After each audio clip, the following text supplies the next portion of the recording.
I am not a boxer. I am, however, a fighter.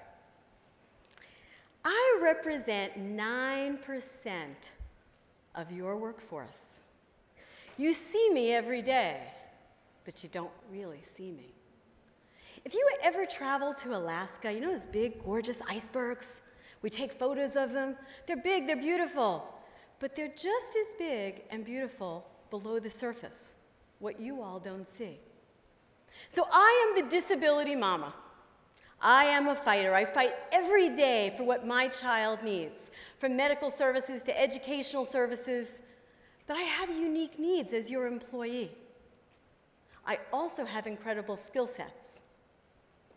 I'm going to talk to you about what those skill sets are, so you're going to want more than 9% of me. Let's start with open enrollment. You've just announced that we have more health plans than ever this year. Everybody is so excited. I run to read it, and I cry. Why do I cry? Because the therapy provisions are less.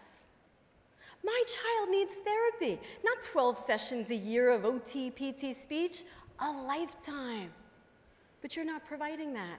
So I have to make a decision as a parent. Do I go into personal debt to make sure that my child gets these services, or do I just wait and see what happens to them? For those of you that are in the room and you're a parent, would you want to have to make that decision? Now we're coming up on Take Our Daughters and Sons to Work Day.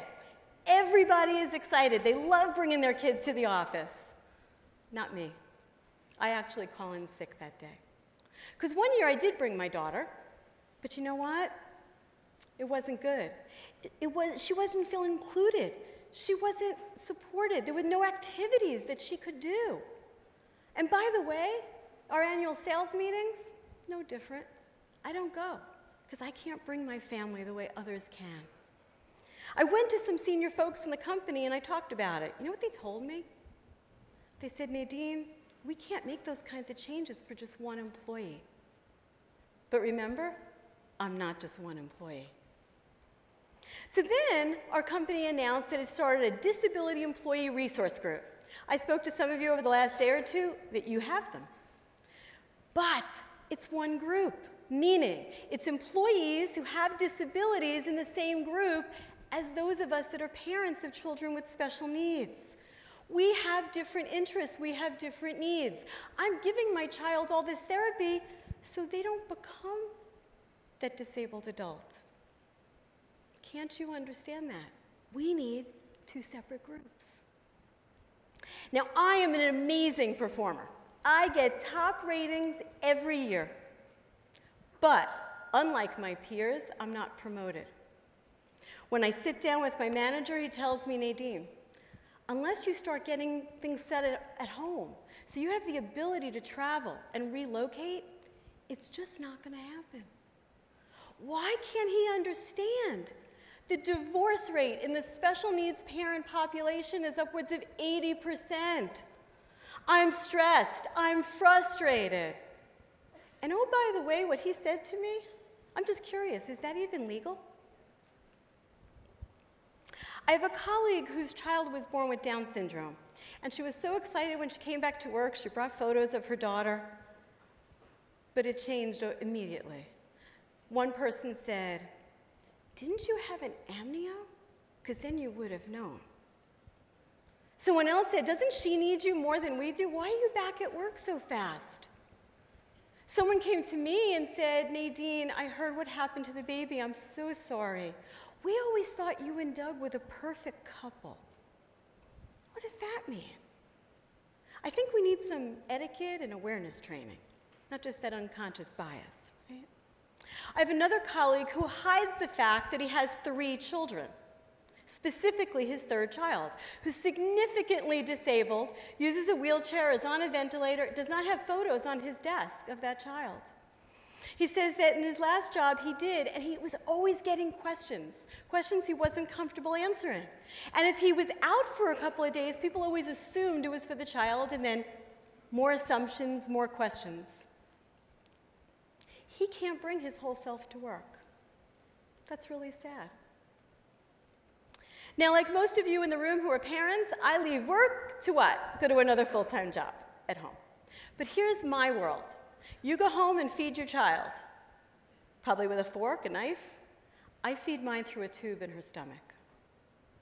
My playtime is actually therapy time until my daughter cries and says, "Mommy, Mommy, please just be Mommy. Don't be my therapist. It hurts." Bedtime reading, mine, not hers, is nurse's notes from the day, is looking at the lawsuit paperwork, because of course I have to sue the school district to get services for her, the insurance denials.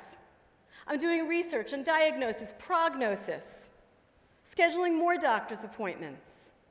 I'm just trying to make it all better for her and for me, and hoping my employer can help me do the same. Is there legislation? Of course there is. There's FMLA. But that's going to help me for what? Weeks, not years. We have the Americans with Disabilities Act. That doesn't protect me. I don't have a disability. It would protect my daughter. Now, I wonder how many of you know that there is legislation that says you cannot discriminate against me because I'm caring for someone with a disability. Now, like I said earlier, I'm highly rated. I am a darn good employee. I am the queen of multitasking. So I'm highly productive. I'm also quite innovative. You'd be surprised the medical equipment I have created out of a straw and electrical tape. Very interesting. Negotiation skills, you could hire me now to negotiate world peace. I've got that one down too. Now, of course, I have a personal story like the rest of you. I married my childhood sweetheart. We have beaten the odds. I have not one, but two adult daughters with disabilities. I spent 20+ years in corporate. I had a variety of roles, and because I did make the sacrifice to relocate and keep starting over again with doctors and therapists, I did receive promotions. And at one point, I created something called MetDesk, MetLife's Division of Estate Planning for Special Kids.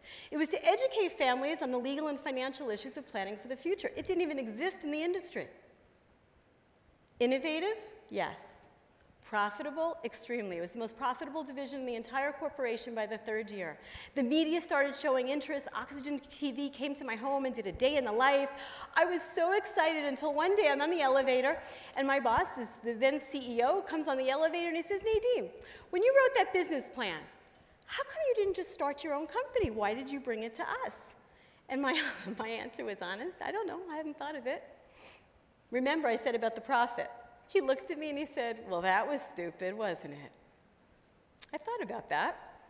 2 years later, I went to his retirement party on a Monday. I turned my resignation in on Tuesday, and on Wednesday, I started a company called Springboard Consulting. It's been 13 years.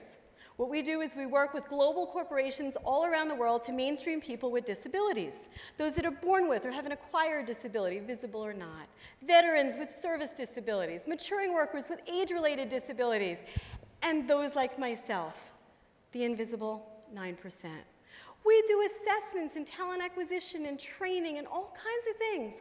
But something that I also want to bring up that we do, because you might not have thought of it, is the intersectionality between me, the disability mama, and some of the other communities within your workforce. How about the LGBT community? There's a very high propensity to adopt children with disabilities. Now we have a disability mama who's in another community. Think about it, and there's more intersections as we explore this further. So when Great Place to Work says all means all. This is the largest and fastest growing minority in the world. In the US, the disability community has surpassed the Hispanic population by 5%. That doesn't even include the 9%. And what about folks like me whose children are adults with disabilities? My older one's a college graduate. Could perhaps she be your next employee? Think about that. You all have regs that you deal with to hire people with disabilities. So what's a company to do? 1, become aware. We're sitting here today, we're learning. Become educated. Educate your employees on these issues. Make a commitment to make change, engage, act, and implement that change. This is so important. Remember, I'm one person, but I represent 9% of your workforce today. This is not a future number that we're thinking about.